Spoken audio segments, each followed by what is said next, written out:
निखरती है मुसीबतों में शख्सियत, निखरती है मुसीबतों में शख्सियत, जो चट्टान से न टकराए वो झरना किस काम का। हर हर महादेव। स्वागत है बच्चों आप सभी का हमारे YouTube चैनल महादेव ट्यूटोरियल में। बच्चों हम लोग एसिड बेस सॉल्ट पढ़ रहे हैं, तो आज चलिए हम लोग बात करते हैं हाइड्रोलाइसिस ऑफ सॉल्ट का। हाइड्रोलाइसिस ऑफ सॉल्ट का मतलब होता है बच्चों the process of reaction of salt with water to produce acid and base. जब किसी सॉल्ट का वाटर से रिएक्शन हो जाए तो उसे कहते हैं हाइड्रोलाइसिस ऑफ सॉल्ट, और हाइड्रोलाइसिस ऑफ सॉल्ट होने के बाद एक एसिड और बेस का प्रोडक्शन होता है। तो एक हम सॉल्ट ले लेते हैं, जैसे मैं ले लूँ NaCl और इसका मैं हाइड्रोलाइसिस करवा दूँ। तो जब भी किसी सॉल्ट का हाइड्रोलाइसिस करवाया जाएगा तो दो प्रोडक्ट बच्चों मिलता है मुझे, एक बेस मिलता है तो NaOH और एक एसिड मिलेगा तो HCl। इस तरह से हाइड्रोलाइसिस का मतलब है reaction of salt with water to produce acid and base. ठीक है, नेक्स्ट बात करते हैं बच्चों hydrolysis of salt of weak acid and strong base. Weak acid and strong base, तो एक साल्ट ले लिया जाए वीक एसिड और स्ट्रॉन्ग बेस का, जैसे सोडियम एसीटेट। तो सोडियम एसीटेट का वाटर के साथ रिएक्शन करवाए बच्चों, सोडियम एसीटेट का वाटर के साथ रिएक्शन करवाते हैं तो ये बनेगा एसिटिक एसिड। जैसा कि मैं आप बता चुका हूँ आपको, एक एसिड बनेगा और दूसरा बेस बनेगा। तो एसिटिक एसिड CH3COOH और दूसरा बनेगा बच्चों NaOH। अब यहाँ से आपसे पूछा जा सकता है जो बाई प्रोड्यूस सॉल्यूशन का नेचर होगा वो नेचर क्या होना चाहिए। तो बच्चों जब भी आप हाइड्रोलाइसिस करवाते हैं तो उसमें जो एसिड और बेस स्ट्रॉन्ग होता है उसी के जैसा सॉल्यूशन का फॉर्मेशन होता है। तो यहाँ पे आप देख पा रहे हैं एसिटिक एसिड यहाँ पे वीक नेचर का है और सोडियम हाइड्रोक्साइड यहाँ पे स्ट्रॉन्ग नेचर का है। इसलिए अगर आपसे पूछा जाए नेचर ऑफ सॉल्यूशन कैसा होगा, कैसे नेचर ऑफ सॉल्यूशन, कैसे सॉल्यूशन का, तो जो वीक एसिड और स्ट्रॉन्ग बेस का बना हुआ, तो जो स्ट्रॉन्ग बेस स्ट्रॉन्ग नेचर का है उसी के जैसा होगा। इट मीन्स बेसिक नेचर का होगा। तो अगर वीक एसिड स्ट्रॉन्ग बेस का हाइड्रोलाइसिस सॉल्ट का हाइड्रोलाइसिस करवा दिया जाए तो जो सॉल्यूशन होगा बच्चों वो बेसिक नेचर का होगा, बिकॉज बेस ही स्ट्रॉन्ग है। यहाँ पे एसिड वीक है और बेस स्ट्रॉन्ग है। नेक्स्ट बात करें बच्चों hydrolysis of salt of weak base and strong acid. Hydrolysis of salt of weak base and strong acid. तो यहाँ पे एसिड स्ट्रॉन्ग है तो सॉल्यूशन का नेचर कैसा होना चाहिए, एसिडिक होना चाहिए। तो एक एग्जांपल अगर ले लेते हैं हम लोग वीक बेस और स्ट्रॉन्ग एसिड का, तो अमोनियम क्लोराइड ले लेते हैं। अमोनियम क्लोराइड का वाटर से अगर रिएक्शन करवाते हैं बच्चों तो ये बनेगा अमोनियम हाइड्रोक्साइड प्लस HCl। ठीक है, तो यहाँ पे बच्चों जो बेस है आप देख रहे हैं वीक नेचर का है, जो एसिड है ये स्ट्रॉन्ग नेचर का है। इस बेस का पार्शियल डिसोसिएशन होगा और इस एसिड का स्ट्रॉन्ग डिसोसिएशन होगा, इसलिए जो सॉल्यूशन में H+ का कंसंट्रेशन होगा वो ज़्यादा होगा। अल्टीमेटली सॉल्यूशन का जो नेचर है वो एसिडिक होगा। तो नेचर ऑफ सॉल्यूशन बच्चों एसिडिक होगा। ठीक है, आगे बात करते हैं। अब मेरे पास है hydrolysis of salt of weak acid and weak base. अगर ऐसा सॉल्ट ले लिया जाए जो वीक एसिड और वीक बेस का बना हुआ है बच्चों, इस टाइप के सॉल्यूशन का जो नेचर है वो एसिड और बेस के रिलेटिव स्ट्रेंथ पे डिपेंड करता है। जिसका डिग्री ऑफ डिसोसिएशन ज़्यादा होगा, ज़्यादा एक्सटेंट में डिसोसिएट हो पाएगा, वैसा ही सॉल्यूशन बनने का चांसेज है। एक एग्जांपल हम ले लें यहाँ पे वीक बेस और वीक एसिड का अमोनियम एसीटेट है, इसका वाटर से हाइड्रोलाइसिस करवा दें तो एक एसिड बनेगा एसिटिक एसिड और एक बेस बनेगा अमोनियम हाइड्रोक्साइड। बच्चों ये एसिड भी वीक है और ये बेस भी वीक है, तो दोनों का नेचर वीक है मतलब पार्शियल डिसोसिएशन होगा, और ये सॉल्यूशन का नेचर कैसा होगा तो डिपेंड करता है एसिड और बेस में से किसका डिसोसिएशन ज़्यादा होता है। जिसका डिसोसिएशन ज़्यादा होगा अल्टीमेट सॉल्यूशन वैसा ही बनेगा। तो यहाँ पे आप देख पा रहे हैं दोनों वीक है, तो डिपेंड करता है कि नेचर कैसा है। तो आंसर मेरा क्या होना चाहिए, nature of solution depends on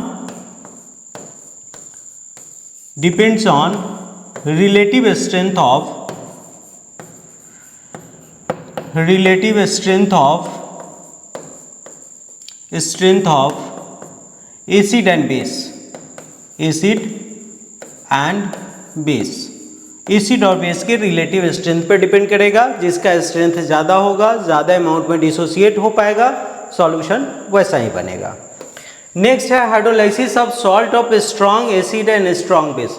बच्चों स्ट्रॉन्ग एसिड और स्ट्रॉन्ग बेस का अगर हम लोग सॉल्यूशन लेते हैं तो एसिड और बेस दोनों का 100% आयोनाइजेशन होगा, और 100% आयोनाइजेशन होगा तो जितना H+ का कंसंट्रेशन होगा उतना ही OH- का होगा। अल्टीमेटली जो सॉल्यूशन होगा मेरा वो न्यूट्रल कैटेगरी का होगा। एक एग्जांपल है मेरे पास सोडियम सल्फेट H2O, इसको मैं वाटर में हाइड्रोलाइसिस में करवाता हूँ तो सोडियम हाइड्रोक्साइड बनेगा और प्लस H2SO4 बनेगा। यहाँ पे आप देख सकते हैं बच्चों सोडियम हाइड्रोक्साइड ये भी स्ट्रांग है, H2SO4 ये भी स्ट्रांग है। दोनों का 100% आयोनाइजेशन, और 100% आयोनाइजेशन के केस में सॉल्यूशन का जो नेचर होगा वो न्यूट्रल होगा। सॉल्यूशन का नेचर कैसा होगा, न्यूट्रल होगा। ठीक है। नेक्स्ट एक क्वेश्चन है मेरे पास, what will be the nature of aqueous solution of FeCl3।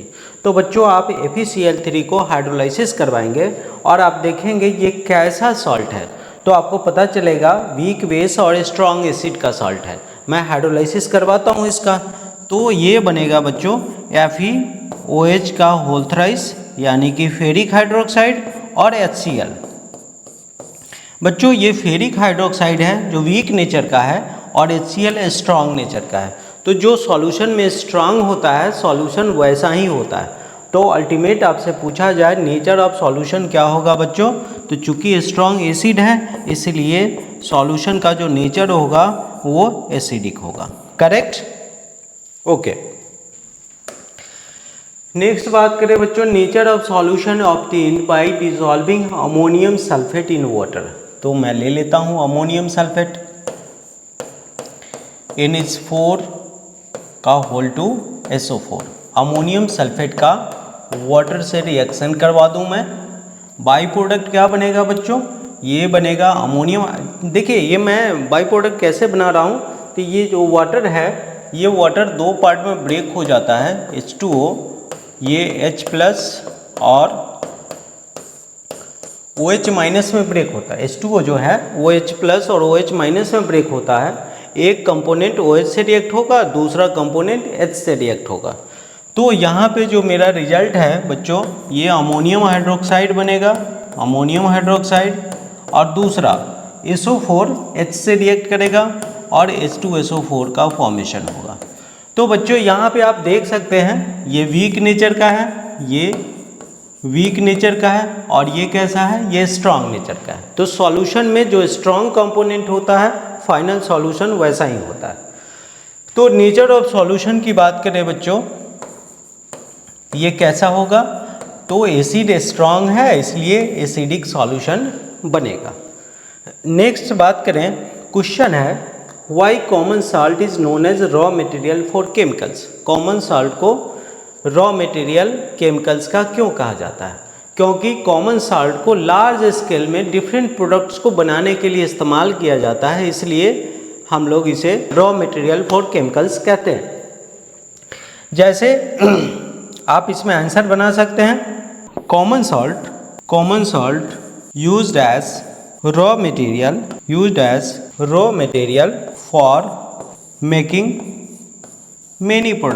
many products hence it is known as raw material for chemicals।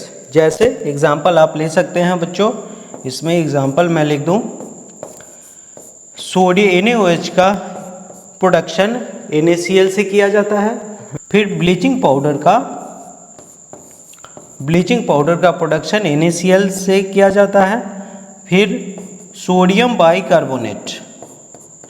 Bicarbonate के प्रोडक्शन में भी NaCl का इस्तेमाल होता है, कॉमन सॉल्ट का इस्तेमाल होता है। और सोडियम कार्बोनेट के प्रोडक्शन में भी सोडियम क्लोराइड का ही इस्तेमाल होता है ना। इसलिए सोडियम क्लोराइड को कहा जाता है raw material of chemicals. Next बात करें बच्चों preparation of NaOH from the common salt. Sodium hydroxide का कॉमन सॉल्ट से प्रिपरेशन कैसे किया जाता है? तो सोडियम हाइड्रोक्साइड का प्रिपरेशन बच्चों ब्राइन से किया जाता है। ब्राइन का मतलब है 20% solution of NaCl। Actually brine का मतलब होता है कंसनट्रेटेड सॉल्यूशन ऑफ NaCl, जिसमें NaCl का कंसनट्रेशन 3.5 से लेकर 26% तक वेरी करता है ना। तो यहाँ NaOH के प्रोडक्शन के लिए 20% कंसनट्रेशन वाला NaCl सॉल्यूशन लिया जाता है। और इसको बच्चों क्लोर अल्कली प्रोसेस भी कहते हैं, है ना। क्लोर अल्कली प्रोसेस कहते हैं क्योंकि एक क्लोरीन का प्रोडक्शन होता है इसमें और एक अल्कली NaOH का प्रोडक्शन होता है, इसलिए इसको क्लोर अल्कली प्रोसेस के नाम से जानते हैं। और तीसरा प्रोडक्ट मोस्ट इंपॉर्टेंट है, याद रखना है, हाइड्रोजन का भी प्रोडक्शन होता है इसमें, ठीक है। तो नेक्स्ट बात करें हम ऑब्टेन्ड बाय इलेक्ट्रोलाइसिस। ये ब्राइन का क्या करते हैं हम लोग, इलेक्ट्रोलाइटिक सेल के अंदर इलेक्ट्रोलाइसिस करवाते हैं। तो जैसे ही इलेक्ट्रोलाइसिस के लिए डाला जाएगा और इलेक्ट्रिसिटी सप्लाई किया जाएगा तो NaCl डिसोसिएट हो जाता है बच्चों, ये Na+ और Cl- में डिसोसिएट हो जाता है। अब इसमें होगा ऑक्सीडेशन का, या इसमें होगा ऑक्सीडेशन और रिडक्शन। कैथोड पे होगा रिडक्शन, एनोड पे होगा ऑक्सीडेशन। तो हम लोग बात करते हैं एट कैथोड। बच्चों कैथोड पे होता है रिडक्शन। रिडक्शन का मतलब होता है गेन ऑफ इलेक्ट्रॉन्स, ठीक है। तो इलेक्ट्रॉन को गेन किया कौन करेगा बच्चों, Na+ करेगा, क्योंकि इसके पास पॉजिटिव चार्ज है। तो Na+ को एक इलेक्ट्रॉन दे दीजिए और इसमें कैटलिस्ट इस्तेमाल किया जाता है बच्चों Hg। तो ये बाई प्रोडक्ट बन जाएगा NaHg। इसको कहते हैं सोडियम अमलगम, इसको कहते हैं सोडियम अमलगम, ठीक है। और इसके बाद एनोड पे देखते हैं, एनोड पे कैसा रिएक्शन होगा बच्चों। एनोड पे होता है ऑक्सीडेशन। ऑक्सीडेशन का मतलब होता है लॉस ऑफ इलेक्ट्रॉन। यहाँ पे आप मुझे बताइए लॉस किसका हो सकता है, जिसके पास ज़्यादा इलेक्ट्रॉन हो तो Cl- का होगा ऑक्सीडेशन। यहाँ पे 2Cl- बच्चों ये 2 इलेक्ट्रॉन लूज करता है और Cl2 का प्रोडक्शन करता है। 2 इलेक्ट्रॉन यहाँ से लूज होता है और Cl2 का प्रोडक्शन होता है, ठीक है। इस तरह से आप अब फाइनल इक्वेशन क्या होगा, इस NaHg सोडियम अमलगम का रिएक्शन H2O से होगा। फाइनल रिएक्शन मैं बना दूं बच्चों, फाइनल रिएक्शन हो जाएगा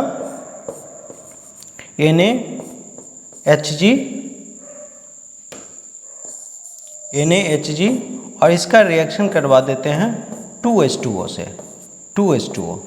बाई प्रोडक्ट बनेगा बच्चों, यहाँ से बाई प्रोडक्ट आपका बनेगा NaOH और plus hydrogen gas H2 gas, hydrogen. अगर आप बैलेंस करना चाहें इसको तो आप बैलेंस करते हैं बच्चों, इसको इसके आगे आप 2 लगा दीजिए, इसके आगे आप 2 लगा दीजिए, ये इक्वेशन आपका बैलेंस हो गया। 4 हाइड्रोजन और इधर तो है नहीं तो 4 हाइड्रोजन, यहाँ पे 2 यहाँ 2 यहाँ, हाँ ये इक्वेशन बैलेंस है। अब क्या है इसमें देखना है बच्चों आपको कितना बाई प्रोडक्ट इसमें बनता है। तो एक बाई प्रोडक्ट बच्चों बना Cl2 क्लोरीन, दूसरा बाई प्रोडक्ट बना सोडियम हाइड्रोक्साइड और तीसरा बना H2। बच्चों ये आपके लिए मोस्ट इंपॉर्टेंट क्वेश्चन है, आपसे पूछा जाता है by products of क्लोर alkali process. क्लोर alkali process का 3 बाई प्रोडक्ट बनता है, एक सोडियम हाइड्रोक्साइड, दूसरा क्लोरीन गैस और तीसरा हाइड्रोजन गैस। तो मेन प्रोडक्ट्स क्या क्या हो जाएगा बच्चों, ये हो जाएगा sodium hydroxide Cl2 and H2। तो यहाँ से 3 प्रोडक्ट बच्चों आपको मिल जाता है। नेक्स्ट बात करें ब्लीचिंग पाउडर। बच्चों ब्लीचिंग पाउडर क्या होता है, इसे हम लोग लाइम ऑफ क्लोरीन भी कहते हैं या क्लोरीन भी ऑफ लाइम भी कहा जाता है। ठीक है, इसका केमिकल फार्मूला होता है CaOCl2। ब्लीचिंग पाउडर का केमिकल फार्मूला है CaOCl2। इसको कैल्शियम ऑक्सीक्लोराइड कहते हैं। कई बार बच्चों बुक में आप देखेंगे ये इस तरह से भी CaOCl का होल 2 ऐसे भी लिखा होता है, तो आपको कंफ्यूज नहीं होना है। आपको एग्जाम में जब भी आपको लिखने की बारी आए तो ये फॉर्मूला आप लिखेंगे, डोंट वरी, बिल्कुल करेक्ट है ये। और इसका स्ट्रक्चर आप बनाना चाहें बच्चों तो Ca, ये ऑक्सीजन और यहाँ से Cl कनेक्टेड होगा और यहाँ से Cl कनेक्टेड होगा। अब यहाँ से आपको याद करना है बच्चों, कैल्शियम से जुड़ा हुआ जो क्लोरीन है इसका चार्ज -1 होता है और ऑक्सीजन से जुड़ा हुआ जो क्लोरीन है उसका +1 होता है। अगर आपसे पूछा जाए ब्लीचिंग पाउडर में ऑक्सीडेशन स्टेट क्लोरीन का क्या होता है, तो एक क्लोरीन का +1 होगा, दूसरे क्लोरीन का -1 होगा। नेक्स्ट बात करें बच्चों preparation of bleaching powder. Bleaching powder को बनाया कैसे जाता है, तो कैल्शियम हाइड्रोक्साइड को क्लोरीन गैस के साथ 35 डिग्री सेल्सियस पे रिएक्शन करवाते हैं। कैल्शियम हाइड्रोक्साइड को क्लोरीन के साथ 35 डिग्री सेल्सियस पे अगर रिएक्शन करवाए बच्चों तो ये बनता है CaOCl2 ब्लीचिंग पाउडर और H2O का प्रोडक्शन होगा, वाटर मॉलिक्यूल बनेगा। ठीक है, नेक्स्ट बात करें properties of bleaching powder. Bleaching powder का क्या प्रॉपर्टीज हो सकता है बच्चों। ब्लीचिंग पाउडर जो होता है वाइट, येलोइश वाइट कलर का होता है ना, और स्ट्रॉन्ग स्मेल ऑफ क्लोरीन देता है ये, क्योंकि क्लोरीन जैसे ही एटमॉस्फेयर में इसको एक्सपोज छोड़ते हैं तो क्लोरीन गैस लिबरेट होता है, जिसके कारण strong smell of chlorine provide करता है ये। इसके बाद बात करें बच्चों, ये कोल्ड वाटर में सॉल्युबल होता है, आसानी से डिजॉल्व हो जाता है। Gives strong smell of chlorine मैं बात कर चुका हूँ। लॉसेस Cl2 ये भी मैं बात कर चुका हूँ। तो बेसिकली प्रॉपर्टीज़ की बात करें तो प्रॉपर्टीज़ में हम लोग 2 चीज़ याद करके रखते हैं, येलोइश वाइट कलर होता है और जैसे ही एटमॉस्फेयर एक्सपोज छोड़ दिया जाता है तो फिर ये क्लोरीन गैस रिलीज करता है। नेक्स्ट बात करें बच्चों हम लोग अगर ब्लीचिंग पाउडर को एटमॉस्फेयर में एक्सपोज छोड़ दिया जाए तो बाई प्रोडक्ट क्या बनेगा, तो यहाँ से बच्चों आपका बन जाएगा CaCO3 कैल्शियम कार्बोनेट और Cl2। तो आप देख सकते हैं जैसे ही कार्बन डाइऑक्साइड नेचर में प्रेजेंट है वो ब्लीचिंग पाउडर से रिएक्ट करेगा, कैल्शियम कार्बोनेट बनाएगा और Cl2 गैस रिलीज होगा। फिर बात करते हैं action with dilute acid and dilute H2SO4, dilute HCl और डाइल्यूट H2SO4। अगर हम लोग एसिड से रिएक्शन करवा दें ब्लीचिंग पाउडर को तो आप समझ सकते हैं कैल्शियम का क्लोरीन के साथ एफिनिटी ज़्यादा होता है, तो CaCl2 कैल्शियम क्लोराइड बनेगा प्लस वाटर बनेगा और एक क्लोरीन गैस यहाँ पे रिलीज होगा, क्लोरीन गैस। फिर H2SO4 से रिएक्शन करवाएं, सेम प्रोडक्ट मिलेगा बच्चों यहाँ पे CaSO4 कैल्शियम सल्फेट एक साल्ट बनेगा प्लस H2O बनेगा प्लस Cl2 बनेगा। तो जब भी किसी ब्लीचिंग पाउडर को एसिड से रिएक्शन करवाया जाए तो क्लोरीन गैस लिबरेट होता है, करेक्ट। नेक्स्ट बात करें बच्चों रिएक्शन विथ वाटर। किसी ब्लीचिंग पाउडर को वाटर में जैसे ही डालेंगे बच्चों तो ऑक्सीजन गैस से रिलीज होता है। यही कारण है जो वाटर में ब्लीचिंग पाउडर को ऐड किया जाता है। 2 काम है इसका, एक वाटर को स्टेरिलाइज भी करता है और दूसरा ऑक्सीजन लिबरेट करता है, जिसके कारण वाटर का टेस्ट इम्प्रूव हो जाता है। तो ब्लीचिंग पाउडर का वाटर से रिएक्शन करवाए बच्चों, बाई प्रोडक्ट हम लोगों को मिलेगा calcium chloride plus H2O plus O2। ये ऑक्सीजन जो है वाटर में जैसे ही मिलाते हैं तो ऑक्सीजन लिबरेट होता है और ऑक्सीजन ऐड होने के कारण वाटर का टेस्ट थोड़ा सा इम्प्रूव हो जाता है। फिर बात करें यूजेज ऑफ ब्लीचिंग पाउडर। बच्चों ब्लीचिंग पाउडर का क्या यूज हो सकता है, तो ब्लीचिंग पाउडर का मोस्ट इम्पॉर्टेंट यूज है as a oxidising agent. Bleaching powder को एज अ ऑक्सीडाइजिंग एजेंट इस्तेमाल किया जाता है या एज अ ब्लीचिंग एजेंट भी इस्तेमाल किया जाता है। जैसे वुड पल्प हो या पेपर इंडस्ट्री हो, पेपर इंडस्ट्री में इस्तेमाल करते हैं हम लोग ब्लीच करने के लिए। इसके बाद ब्लीचिंग पाउडर का बच्चों एज अ डिसइंफेक्टेंट इस्तेमाल किया जाता है या वाटर को स्टरलाइज करने के लिए भी ब्लीचिंग पाउडर का इस्तेमाल करते हैं लार्ज स्केल पे हम लोग। नेक्स्ट बात करें बेकिंग सोडा। बेकिंग सोडा बच्चों सोडियम बाइकार्बोनेट होता है, NaHCO3 इसका फॉर्मूला है। और प्रिपरेशन की बात करें तो बेसिकली सोडियम कार्बोनेट को CO2 और H2O से रिएक्शन करवाते हैं तो बाई प्रोडक्ट हम लोगों को सोडियम बाइकार्बोनेट का रिजल्ट मिलता है। ये बनेगा NaHCO3 सोडियम बाइकार्बोनेट। इसके आगे हम 2 लगा दें तो रिएक्शन मेरा बैलेंस है। तो ये लैबोरेटरी प्रिपरेशन है जो सोडियम कार्बोनेट को कार्बन डाइऑक्साइड और वाटर के प्रेजेंस में रिएक्ट करवाते हैं तो सोडियम बाइकार्बोनेट का फॉर्मेशन होता है। ये लैबोरेटरी प्रिपरेशन है। लेकिन सोडियम बाइकार्बोनेट को लार्ज स्केल पे हम लोग प्रिपेयर करते हैं as a by product of Solvay process. Solvay process क्या है बच्चों? सॉल्वे प्रोसेस का इस्तेमाल किया जाता है कैल्शियम कार्बोनेट को प्रोड्यूस करने के लिए। कैल्शियम कार्बोनेट के मैन्युफैक्चर का तरीका जो है वो सॉल्वे प्रोसेस है। लेकिन इसी बीच में एक इंटरमीडिएट रिएक्शन होता है जिसमें हम लोग सोडियम बाइकार्बोनेट रिसीव करते हैं या बेकिंग सोडा रिसीव करते हैं। तो सॉल्वे प्रोसेस में मेरा रॉ मटेरियल होता है सोडियम क्लोराइड, वाटर, अमोनिया और CO2। जब चारों रॉ मटेरियल को लेकर हम लोग रिएक्शन करवाते हैं, बाई प्रोडक्ट मेरे पास ammonium chloride NH4Cl ammonium chloride plus sodium bicarbonate NaHCO3 sodium bicarbonate, ये दोनों रिजल्ट हम लोगों को मिलता है। तो यहाँ से सोडियम बाइकार्बोनेट हम लोग रिसीव कर लेते हैं। तो बेकिंग सोडा बनाने का 2 प्रोसेस है बच्चों। एक सोडियम कार्बोनेट को कार्बन डाइऑक्साइड और वाटर से रिएक्ट करवाया जाए, लैबोरेटरी मेथड है ये। और दूसरा लार्ज स्केल पे रिसीव करने के लिए सॉल्वे प्रोसेस इस्तेमाल करते हैं। एज ए इंटरमीडिएट हम लोगों को सोडियम बाइकार्बोनेट का रिजल्ट मिल जाता है। ठीक है, आगे बात करते हैं प्रॉपर्टीज ऑफ बेकिंग सोडा। बच्चों बेकिंग सोडा का क्या प्रॉपर्टीज होता है? तो बेकिंग सोडा एक क्रिस्टलाइन सॉलिड है, क्रिस्टलाइन सॉलिड है, वाइट सॉलिड है। वाटर में ये लेस सॉल्युबल होता है, थोड़ा सा कम सॉल्युबल होता है। और सोडियम बाइकार्बोनेट का अलग अगर आपको सॉल्यूशन बनाया जाए तो बच्चों सॉल्यूशन का जो नेचर होगा वो एसिडिक होगा या बेसिक होगा।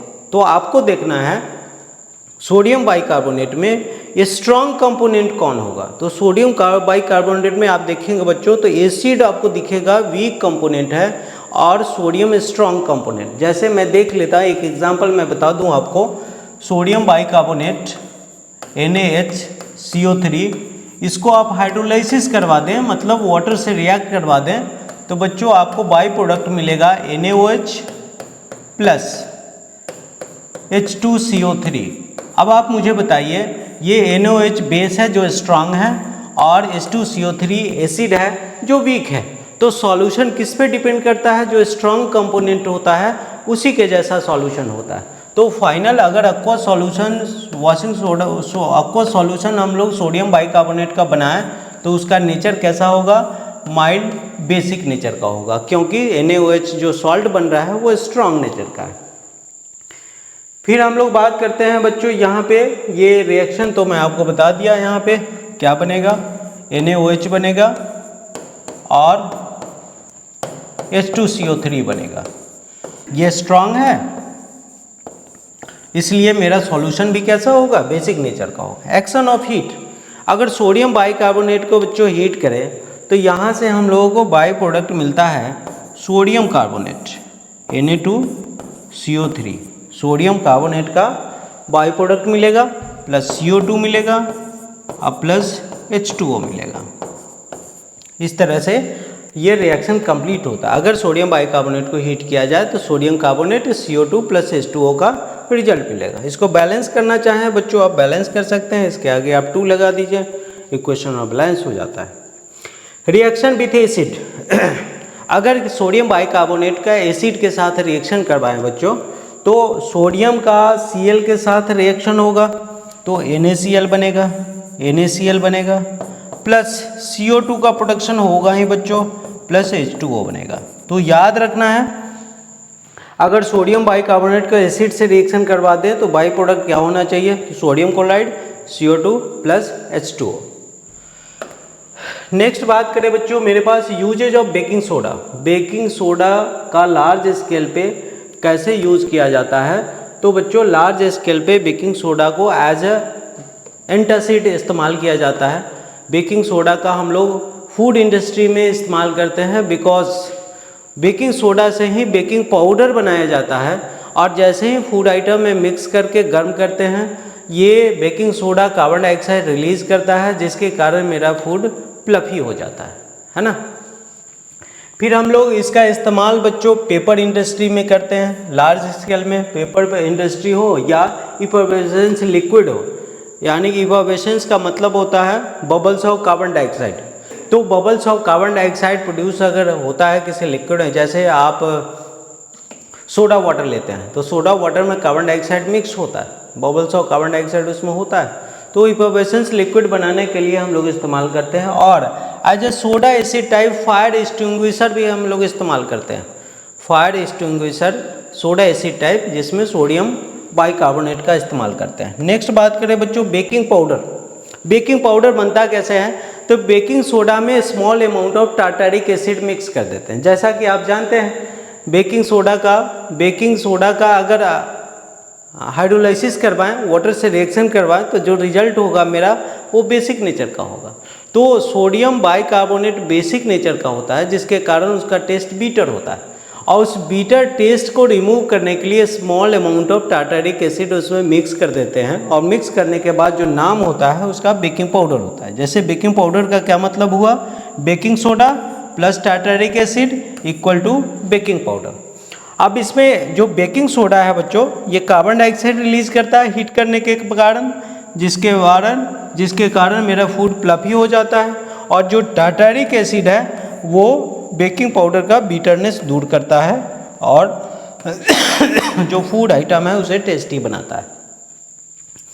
नेक्स्ट बात करें बच्चों हम लोग वॉशिंग सोडा। वॉशिंग सोडा का मतलब है सोडियम कार्बोनेट डेकाहाइड्रेटेड, सोडियम कार्बोनेट डेकाहाइड्रेटेड, ठीक है। अगर आप हीट करते हैं सोडियम कार्बोनेट डेकाहाइड्रेटेड को, तो वाटर क्रिस्टलाइजेशन 10H2O मॉलिक्यूल यहाँ से रिमूव हो जाता है। वैसे कंडीशन में इसको सोडा ऐश के नाम से जानते हैं। जैसे ही वाटर मॉलिक्यूल रिमूव हो जाता है, एनहाइड्रस कंडीशन हो जाएगा, एनहाइड्रस कंडीशन को हम लोग सोडा ऐश कहते हैं। Manufacture of sodium carbonate. Sodium carbonate के मैन्युफैक्चर बच्चों आपको पता है सॉल्वे प्रोसेस के द्वारा सोडियम कार्बोनेट का प्रोडक्शन किया जाता है। तो सॉल्वे प्रोसेस में हम लोग स्टेप 1 की बात करें तो स्टेप 1 में एज अ रॉ मटेरियल हम लोग लेते हैं sodium chloride. Raw material sodium chloride हो जाएगा, उसके बाद अमोनिया हो जाएगा और कैल्शियम कार्बोनेट हो जाएगा, ठीक है। तो रिएक्शन 1 में हम लोग सोडियम क्लोराइड लेते हैं, अमोनिया लेते हैं, H2O लेते हैं और CO2 लेते हैं। तो CO2 कहाँ से आता है, तो CO2 बच्चों आता है ये कैल्शियम कार्बोनेट से। आप देख सकते हैं कैल्शियम कार्बोनेट डिसोसिएट हुआ और ये CO2 यहाँ पे यूज होता है। CaO को बाद में बताएंगे कहाँ पे इसका यूज होना है। तो जैसे ही आप सोडियम क्लोराइड, अमोनिया, H2O और CO2 का रिएक्शन करवाएंगे बच्चों, बाई प्रोडक्ट आपको 2 मिलेगा। एक मिलेगा ammonium chloride plus sodium bicarbonate NaHCO3। तो यहाँ से अमोनियम क्लोराइड को भेज दिया जाता है रिकवरी टावर के अंदर, जिसके कारण वहाँ से अमोनिया फिर रिकवर किया जाएगा। बाद में हम लोग डिस्कस करेंगे इस रिएक्शन को।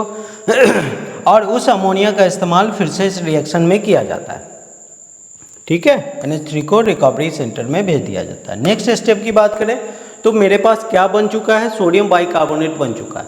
अब सोडियम बाइकार्बोनेट को हीट करेंगे। जैसे ही सोडियम बाइकार्बोनेट को हीट करेंगे तो सेकेंड स्टेप में हम लोगों को मिल जाएगा sodium carbonate Na2CO3 plus CO2 plus H2O। अब सोडियम कार्बोनेट बच्चों मिल चुका है। अब थर्ड स्टेप में क्या करेंगे, क्रिस्टलाइजेशन करवाते हैं। यानी कि सर्टेन अमाउंट ऑफ वाटर इसमें ऐड करते हैं। तो जैसे ही सोडियम कार्बोनेट को certain amount of water add करते हैं तो वॉशिंग सोडा का प्रोडक्शन हो जाता है। वॉशिंग सोडा का मतलब sodium carbonate dot 10H2O, sodium carbonate dot 10H2O।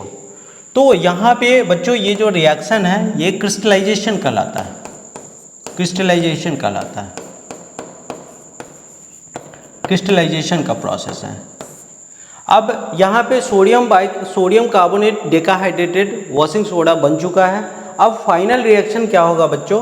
पहले जो रिएक्शन आपने देखा था यहाँ पे कैल्शियम कार्बोनेट को डिसोसिएट होने से CO2 तो इस रिएक्शन में इस्तेमाल हो गया, और जो CaO था इसका रिएक्शन मैं आगे बता रहा हूँ। इस CaO का रिएक्शन होता है बच्चों वाटर से, तो ये बन जाएगा CaOH का होल 2, यानी कि कैल्शियम हाइड्रोक्साइड। इसको स्लैग्ड लाइम कहते हैं, इसको स्लैग्ड लाइम कहते हैं। अब कैल्शियम हाइड्रोक्साइड का रिएक्शन हम लोग करवाते हैं अमोनियम। यहाँ मैंने बताया था आपको ये अमोनियम क्लोराइड है जो जिसको रिकवरी टावर के अंदर भेजा जाता है अमोनिया के रिकवरी के लिए। तो वहाँ पे कौन सा रिएक्शन होगा? तो कैल्शियम हाइड्रोक्साइड का रिएक्शन होगा यहाँ पे अमोनियम क्लोराइड के साथ, अमोनियम क्लोराइड के साथ। अब ये जैसे ही रिएक्शन होगा बच्चों, बाई प्रोडक्ट क्या बन सकता है? तो NH3 बनेगा प्लस CaCl2 बनेगा, और यहाँ पे बच्चों H2O का प्रोडक्शन होगा। तो यहाँ से अमोनिया मिल गया और CaCl2 बन गया। तो बच्चों CaCl2 एक सिंगल बाई प्रोडक्ट बनता है इस प्रोसेस में, याद रखना है आपको, एक सिंगल बाई प्रोडक्ट बनता है, single by product, single by product. कौन से प्रोसेस में? सॉल्वे प्रोसेस में। और यहाँ पे हम लोगों को वॉशिंग सोडा मिल चुका है, सोडियम कार्बोनेट डेकाहाइड्रेटेड। ठीक है, सॉल्वे प्रोसेस में एक सिंगल बाई प्रोडक्ट का प्रोडक्शन होता है, वो है कैल्शियम क्लोराइड। अब बाकी जो भी बाई प्रोडक्ट है जगह जगह पे, वो सारा फिर से उस प्रोसेस में इस्तेमाल हो जाता है। नेक्स्ट बात करें बच्चों, मेरे पास है फिजिकल प्रॉपर्टीज। फिजिकल प्रॉपर्टीज कैसा होता है? तो वाइट क्रिस्टलाइन सॉलिड होता है वॉशिंग सोडा, और आसानी से वाटर में डिजॉल्व हो जाता है, रेडली सॉल्युबल होता है वाटर के अंदर। इफ्लोरेसेंस की बात करें तो जैसे ही इफ्लोरेसेंस एक सॉल्ट होता है, इसका प्रॉपर्टीज है, जैसे ही एटमॉस्फेयर में एक्सपोज छोड़ते हैं तो ये अपना वाटर क्रिस्टलाइजेशन लूज कर देता है। जैसे एक एटमॉस्फेयर में एक्सपोज छोड़ दिया जाए तो ये बनेगा बच्चों Na2CO3.H2O, और यहाँ से 9H2O मॉलिक्यूल रिमूव हो जाता है। याद रखना है बच्चों, नॉर्मल कंडीशन में या एटमॉस्फेयर में एक्सपोज छोड़ने पे एक वाटर मॉलिक्यूल अभी भी सोडियम कार्बोनेट के साथ है, 9 वाटर मॉलिक्यूल रिमूव होता है। लेकिन एक्शन ऑफ हीट की बात करें, अगर सोडियम कार्बोनेट डेकाहाइड्रेटेड को हीट करेंगे तो सोडियम कार्बोनेट पूरी तरह से वाटर से अलग हो जाता है और 10H2O यहाँ से रिमूव हो जाएगा। इस कंडीशन को कहेंगे हम लोग सोडा ऐश, सोडा ऐश। इसको सोडा ऐश कहेंगे बिकॉज वाटर क्रिस्टलाइजेशन यहाँ से रिमूव हो चुका है। नेक्स्ट बात करें बच्चों chemical properties of washing soda. Washing soda का केमिकल प्रॉपर्टीज में रिएक्शन विथ वाटर। यह आपको पता है, सोडियम कार्बोनेट को वाटर से रिएक्शन करवाएंगे तो ये एक साल्ट है, वीक एसिड है स्ट्रॉन्ग बेस का, जिसका वाटर से रिएक्शन है, मतलब हाइड्रोलाइसिस है। बच्चों ये बाई प्रोडक्ट होगा सोडियम हाइड्रोक्साइड और प्लस H2CO3। चूँकि यह वीक एसिड का है, वीक एसिड का है, इसलिए सॉल्यूशन कैसा होगा? नेचर ऑफ सॉल्यूशन होगा बच्चों बेसिक, क्योंकि यहाँ पे बेस स्ट्रांग है तो 100% आयोनाइजेशन इस बेस का होगा। एसिड का एसिड वीक नेचर का है, इसका पार्शियल डिसोसिएशन होगा, इसलिए OH का कंसंट्रेशन सॉल्यूशन में ज़्यादा होगा और सॉल्यूशन का जो नेचर है वो बेसिक होगा। नेक्स्ट बात करें reaction with acid. Sodium carbonate का एसिड के साथ रिएक्शन करवाए, बाई प्रोडक्ट क्या मिल सकता है बच्चों? तो सोडियम का क्लोरीन के साथ एफिनिटी ज़्यादा होता है, NaCl का फॉर्मेशन होगा, प्लस CO2 बनेगा, प्लस H2O बनेगा। ये फाइनल प्रोडक्ट आपको मिलेगा अगर आप एसिड से रिएक्शन करवाते हैं तो। नेक्स्ट बात करें बच्चों, usages of washing soda. Washing soda का क्या यूज है? तो सबसे पहले वॉशिंग सोडा को क्लॉथ्स वॉश करने के लिए हम लोग इस्तेमाल करते हैं, है ना। वॉशिंग सोडा का हम लोग एज ए वॉशिंग पाउडर इस्तेमाल करते हैं। पेपर और पेंट इंडस्ट्री में इसका लार्ज स्केल पे इस्तेमाल करते हैं। उसके बाद हार्ड वाटर को सॉफ्ट बनाने में भी हम लोग वॉशिंग सोडा का इस्तेमाल करते हैं, और बोरेक्स बनाना हो या हाइपो बनाना हो तो फिर हम लोग सोडियम कार्बोनेट का इस्तेमाल करते हैं। जैसे बोरेक्स का फॉर्मूला हो गया Na2B4O7.10H2O डेकाहाइड्रेटेड होता है, और हाइपो का हो गया Na2H2O3.5H2O पेंटाहाइड्रेटेड होता है। तो ये इन कंपोनेंट को बनाने में सोडियम कार्बोनेट का इस्तेमाल होता है। बच्चों आज के लिए यहीं पे हम लोग लेक्चर समाप्त करते हैं, और अगर वीडियो पसंद आया हो तो निश्चित रूप से आप लोग लाइक करें, सब्सक्राइब करें, कमेंट करें, और बेल बटन प्रेस करना ना भूलें, क्योंकि जब भी मैं नया वीडियो अपलोड करूँगा तो उसका नोटिफिकेशन आपको मिलता रहेगा। ठीक है, थैंक यू फॉर वॉचिंग।